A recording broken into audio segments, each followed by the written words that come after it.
اسباب جو ہمیں علیحدہ علیحدہ ملتے ہیں وہ نماز میں ایک ساتھ مل جاتے ہیں۔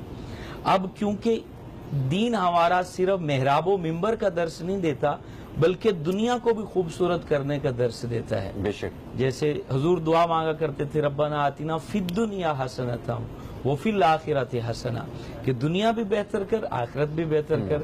اب انسان دنیا اور آخرت دونوں کا مجموعہ ہے اور دونوں کی طلب ہے اس کو، تو اس کی آخرت کی بہتری نماز میں، اور دنیا کی جو سماج میں مالی ناہمواری ہے جب تک وہ ختم نہیں ہوتی انسان کی زندگی خوبصورت نہیں ہو سکتی، چاہے وہ مالدار ہی کیوں نہ ہو، کیونکہ اگر وہ مال پر سانپ بن کے بیٹھ جائے گا، غریبوں کی ناہمواری ختم نہیں ہوگی، وہ چوریاں کریں گے، ڈکیتیاں کریں گے، دہشت گرد بن جائیں گے، تو اس سے جینا کس کا حرام ہوگا؟ اسی کا حرام ہوگا۔